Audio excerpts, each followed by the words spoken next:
Hey, my name's James Nicholson. I hope you guys are well. Now, in this video, I'm going to talk about interest rates are actually going up and they're predicted to go up even further, but the rates that you can get have been coming down. Why is that and what impact is that going to have on you guys? And what should you be doing right now if you're considering getting a new deal on your mortgage? So make sure you keep watching to the end on this one.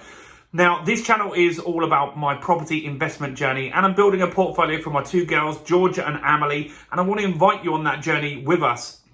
So while you're here, help us get to 5,000 subscribers by smashing that subscribe button and hitting the bell notification. Give that like button a little push as well. So, interest rates have been going up considerably in the last 10 meetings, back-to-back meetings. The Bank of England has risen the interest rates, haven't they? And so that's because we've got record inflation that they're trying to crush at the moment. Well, not record inflation, very high inflation that the bank is trying to push down. And their goal is to take that inflation rate from 10% and halve that by the end of this year to around 5%. Now, that may or may not happen. It's very difficult to predict interest rates and inflation and all that kind of data. So what's happening is how you normally overcome inflation is you would raise the interest rates higher than the inflation amount. So if we sat at 10% inflation, we would look to take the interest rate up to 11%, and that would start crushing everything and stop spending, would push us into a recession. Now, there are various factors in this inflation that are out of people's control. One is obviously the war in Ukraine. One is that we've got a money printer that was going crazy during the pandemic, and that quantitative easing caused record amounts of money to be printed, and that caused a big impact on the inflation as well. But all of these things together are difficult to deal with. And so the Bank of England has been raising rates. We had the mini budget last year where the Bank of England rate was set to go to 6.5%, or the prediction was that it was going to go to 6.5%. So right now, it's sitting at around 4%. Now, house prices are coming down because of that, and house prices have had quite a few drops in the last few months. January, though, it did kind of level out. Now, that doesn't mean that the house price drops are going to stop.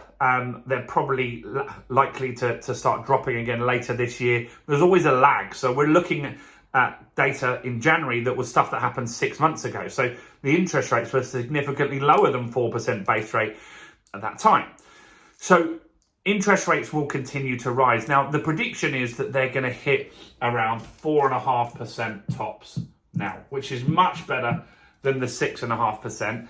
And there's talk already that the Americans, the Federal Reserve, are going to look to drop interest rates by the end of this year. But that all is determined on what actually happens with inflation, recessions, and all that kind of stuff. But this is where we're hoping, we don't know for sure, but this is where we're hoping that this is going to peak out. Now, normally when you look at a rate, you would get a rate that would be higher than the base rate, right? So if it's 4%, you might expect a 6% rate. Now, that hasn't quite happened. And what's happening is there are some rates out there, if you're willing to fix for a longer term, that are actually lower than this amount. So Virgin and HSBC in the last 2 weeks have launched products that are at 3.99% lower than that rate there. Now, why would they do that? Why would they do that? Comment below and let me know, why do you think they would do that? Well, in a nutshell, they are predicting that in the long term, rates are going to drop. And that's the angle that they're going for. So they're expecting interest rates to come down. And so they're offering people to get business. At the end of the day, they need to lend money to make business, right? And so the property transactions that are happening at the moment have dropped off a cliff. While prices have gone down a bit, and they're likely to continue to go down, transactions have dropped off. There's a lot of people with a wait and see approach. And so HSBC and Virgin Money, they're just trying to stimulate some deals because they make quite a lot of the money on fees. And so you could be paying 10, 15 grand if you're borrowing hundreds of grand to borrow that money, and that's where they're going to make a big lump of money. Plus, they've got the security of your property, and so that will give them a real great asset that they're pretty safe if they lend you that money.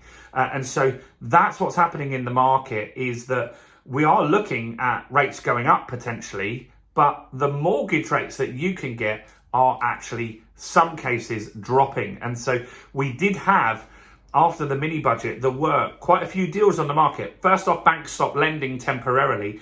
Then there were deals on the market that were 6 and 7%, as in the rate that you would pay. And unfortunately, some people took those deals because they needed something, and they had in their gut, they felt that the rates were going to go up again and again and again and again, and they didn't want to miss out, so they locked in at these higher rates. In fact, the rates actually started coming down at the end of last year and again early this year. And so I don't know where that's going to end up. And so what I always look at when I'm doing a deal is, does that deal stack up today? And whatever the rate is, does that rate give me some certainty on what I'm going to be paying compared to the rental income that I'm going to achieve? And if it does, then I'm not too fussed, because too many people focus too much on these numbers here. What you need to look at is buying a property below market value that you can add value to. So buy something from auction, or buy something that needs work done to it, or it could be in good condition, but maybe you can add an extension onto it, or maybe you can add an additional bedroom on there, or renovate the property. If you can add value to that, then you can create an uplift quite easily of between 20 to 25%, or maybe in some instances 30%. And so that is where you're going to protect yourself in this market. And if you can lock in a good rate like 3.99%, and you can stick that on there for 5 years, then yes, you might, in the future, at the end of this year, you might get a lower rate. They might have a 3.5% rate if rates have started to come down by that point. But it doesn't really matter, because what really matters is that you fixed a deal, that deal stacks up, you're making rental income, you've added some value to the property to create some equity in that property, and that protects you from any drops. And there are good deals already in the market. There are lots of great deals in auctions at the moment. There are lots of good deals with people that just need to sell.